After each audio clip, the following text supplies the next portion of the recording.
So something happened last week that I find fascinating and I am doing myself. And it intersects in my area of specialty, which is AI, and my friend and colleague Amanda Stevens' area of specialty, which is consumer marketing, consumer experience, customer experience, all of the things customer and consumer. And Amanda is all about when niches collide. And this is the quintessential niche collision experience. And I, of course, am talking about the millions of people who have quit GPT. Yes, it's a thing. Who have left ChatGPT primarily for Claude. And if you haven't been following the news, you must be living under a rock. But if you haven't been following the news, it's because ChatGPT made the very controversial decision when Anthropic, who makes Claude, who develops Claude, when Anthropic was asked by the US Department of War to basically just release all the guardrails, to go against their company philosophy. And I think that this is a really core point of what we want to talk about, because Anthropic actually, the founder of Anthropic left OpenAI, who develops ChatGPT. And the stated reason that he and a few others left OpenAI a few years ago was because they were concerned about guardrails and they wanted to develop a product that is ethical and safe. And so that's kind of been in their DNA from day one. But they also had 200, I heard the amount today, and I want to say it's 250 million, don't quote me on that, but it's over 200 million in contracts with the Department of War. And they walked away when the Department of War asked them to basically lower the guardrails and allow their AI to be used for autonomous killing machines and to be used to surveil the American public, which of course is unconstitutional. So that, and then I find out later after I did a little bit of research, that along with the co-founders' $25 million donation to one of the MAGA PACs has made a lot of people walk away from ChatGPT.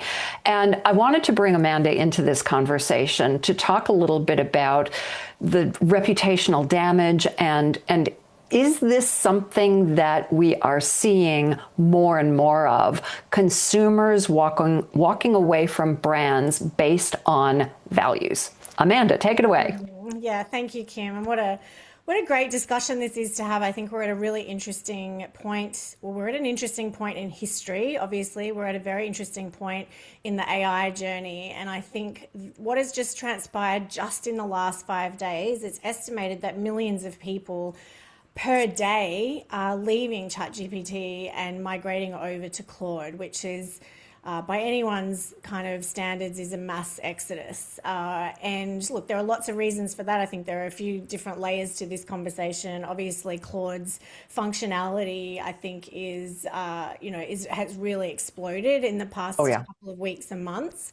So a lot of very high profile people in this space, course creators and influencers and tech gurus have publicly stated that they're moving to Claude. Now, the main reason that people are migrating from ChatGPT to Claude right now is because of this deal that they did with the Pentagon, basically allowing, as you said, unfettered access to data for who knows what purposes. And I think this is a really great example. And Anthropic walked away. They basically said no to the US government, and then ChatGPT came in and signed the exact same agreement, which shocked which shocked a lot of people. It caught a lot of people off guard, and it raised the question immediately around security and around data protection. And so I think that OpenAI really underestimated the impact of this and I think they kind of were a little bit arrogant to think that people are so tied to ChatGPT that they just wouldn't walk away. And what we've seen just in the last week is that they are, and they are doing so in droves. So I would hate to think what kind of damage control conversations are happening within the walls of OpenAI right now. But I think it's probably too late for them to fix this.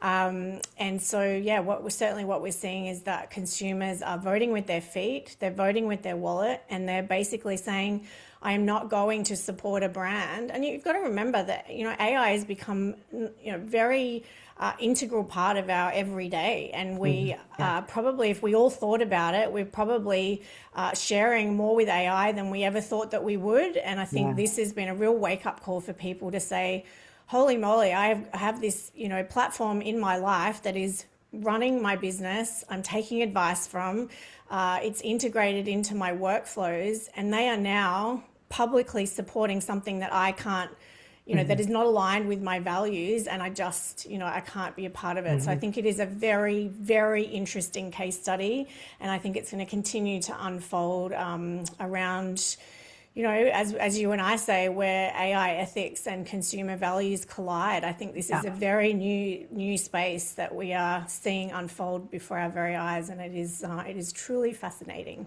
It is fascinating. And I think that over and above just leaving a brand, I think it feels more personal to people. It's certainly, maybe I'm projecting because this has been my experience.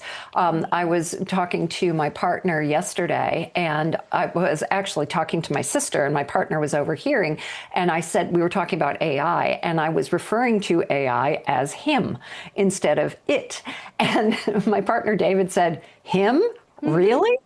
And I didn't even realize that I was using that language, but we tend to anthropomorphize it, especially since the number one use case in 2025 was personal and professional coaching. So not content creating, not analyzing spreadsheets, not, creating briefs or summaries of documents, personal and professional coaching. And so it feels a little bit like you're breaking up with somebody that you know. And what was interesting for me as I went through the process of quitting ChatGPT was how easy it actually is. And it also made me realize that it gave me an opportunity to set things up differently this time around than I did the first time around, keeping my information agnostic and making sure that I can transfer if this happens again or if something happens again. And let's face it, we're kind of in the wild, wild west with this stuff. ChatGPT was just released in November of 2022. That's 3 years and 5 months. And if you think of it as a child, it's a toddler. And this, as fast as this technology is growing, as disruptive as this technology is, it's still a toddler. So I foresee... Yeah, and a toddler, mind you, with no real parents and no real rules. And that's the thing. That's the thing. We have to remember that. Yeah, we have to remember that. And I think that it goes beyond just this decision by OpenAI. I think that it speaks to the larger fear that people have. And I'm interested to hear what parallels you're seeing between this and other brands, people quitting other brands with similar, for similar reasons.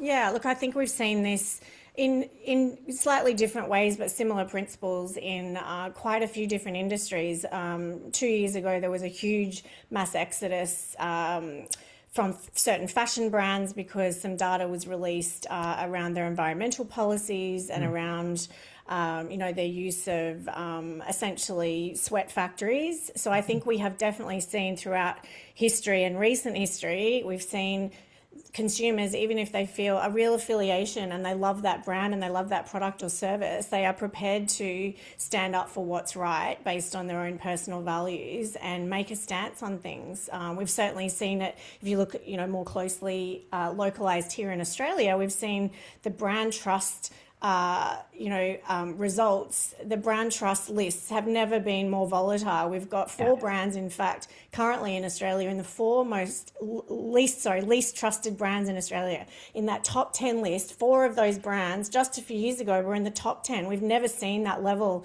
of brand trust volatility. So when you've got, for example, the supermarket brands or some of the telco brands that haven't been great with data privacy crisis moments, that consumers are willing to walk away from that brand very, very quickly, even with the inconvenience of it not being the closest supermarket to them, or the inconvenience of switching telcos. They're prepared to do that if it's not aligned with their values, or they don't believe that a brand has handled a crisis properly, or is aligned from an ethics point of view. And I think, from an AI perspective, as you say, it is the Wild West. Here in Australia, we only released our first piece of AI ethics legislation in 2024. I know. It's that horse is bolted. And I think, I think for most AI users, they are aware that there are no real guardrails, that it's no responsibility, and that a lot of the tech bros, if you like, are aligned politically in ways that they probably shouldn't be. And it does really, I think it's going to be an increasingly pertinent question for consumers who are divulging personal and professional information to an AI platform to get the most out of it. The question is going to be, how safe is this information? I think that's going to be the number one question moving forward. And you and I have obviously done probably more due diligence on this than most people. And right now, rightly or wrongly, ChatGPT is not the place to be. If you are concerned about data privacy, and in fact how ChatGPT are monetizing our data with entities like the Department of War. Yeah, exactly. And I can actually understand from a commercial perspective, I can understand Sam Altman's thinking, because this is a company that is burning an extraordinary amount of capital on a daily basis. Now, their revenue is increasing as well, but they're not profitable, and they haven't even stated when they foresee being profitable. So I know that he's struggling. I mean, ChatGPT made the very controversial decision that they're going to be adding ads to the platform as well. So I think it's a combination of all of the decisions that have been made, but the decision with the Department of War was just that red line in the sand that literally millions of people could not cross. And I think I talk about it in my 3 disruptions: AI changing how we do what we do, and then the poly crisis, everything else going on in the world. And I say, and I know you believe this as well, that the bottom line of that is that consumer demands are shifting rapidly, just in the beat of a heart. And I think that, and I'd love your opinion on this as well, I think that has a lot to do with the fact that because so much is happening in the world, that we feel like we're no longer in control to the extent that we used to be. So we're controlling what we have or what we can. And what we can control is how we spend our money. Yeah, that's a really good point, and I think certainly we've seen it in throughout history. Then when things are feeling very uncertain, and let's be honest, we were in a probably the most uncertain time geopolitically and globally that we've seen since COVID. I think that people do really start to dial in, as you say, and control the controllables, and really very much focus on their own ecosystem, and look at what is going to make them feel safe and what is going to make them feel secure. And so I think that, I think on the AI front, people are certainly really starting to think, what is the best platform to align with? Because more and more, if you look at how we're using AI compared to how we did even 12 months ago, it is very much more integrated, not only into our businesses, but also our life. We're looking at, really leveraging it for lots of different things personally and professionally. And so yeah, I think who we align with from a platform perspective is only going to get more important and is only going to have to be more aligned with someone's personal values. And Yeah. I think also the chatter around this as well. I think there's been a real peer pressure thing. I don't know about you, but in my social feeds, as I said, a lot of those tech and course creators, they're all moving to Claude. So the question Yeah. then it then becomes a peer pressure situation Yeah. as well. And I think there's pressure, if someone stays with ChatGPT, the question, they will get questions as to why. Why?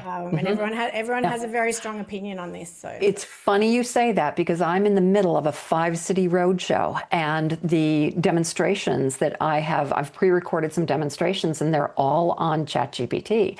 And they've asked me not to re-record because they want every single city to get the same content. And I respect that decision, but I'm going to have to stand up and say something about why these are on ChatGPT. And people are connecting with me after the fact on LinkedIn and asking me about my opinions on, Claude versus ChatGPT and the big existential questions. And there are some big existential questions, and I think we're just really starting to scratch the surface on these right now. yeah, and I think the big lesson in all of this is that things can change just so quickly. And I So think, quickly. we have seen consumer sentiment, like here in Australia with the brand trust ratings. Brand trust takes sometimes months, years, decades to build, and it can be eroded in a heartbeat with one bad decision, Yeah. one terrible handling of a crisis, and consumers will move, and they'll move very quickly. So I think Yeah. it's probably from a business perspective, it's, I think, a warning to all of us that what consumers, whether it's in a B2C or a B2B context now, I think we're all demanding, not just expecting, but I think we're demanding radical transparency from the Absolutely. businesses and brands that we do business with. Yeah, absolutely. I couldn't agree more. Radical transparency, customization, personalization. It's really become a personal relationship far more than it ever has before. I feel, you're certainly the expert in that area, but I feel that, I know that that's been my experience. And And that's kind of the irony, right? Like the question that you and I get asked a lot is, what does AI mean for the future of human relationships? And I yeah, think the baked in irony of this situation that we're seeing with this mass exodus from ChatGPT is that people are leaving an AI platform for a very human reason. And so I yeah, think even that is a really fascinating, ironic reminder that yeah, essentially, AI is still has this huge human element to it. And if it doesn't feel human, or the yeah. decisions or the brand doesn't feel aligned from a human values perspective, then that diminishes the value of that technology very, very quickly. 100%. You know, my philosophy around this is AI makes us more human, and AI frees us up to spend time doing the things that doing the more high value work, the creative work, but also the more personal work, having those relationships with stakeholders.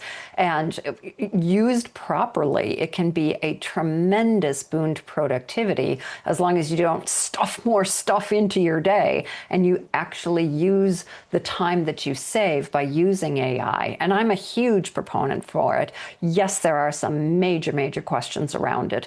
But I honestly think, and one of the things that I think is interesting, and you and I have talked about this before, is that not only what we're going through with AI, but also with what I call the poly crisis, with all of these other, changes and challenges that we have.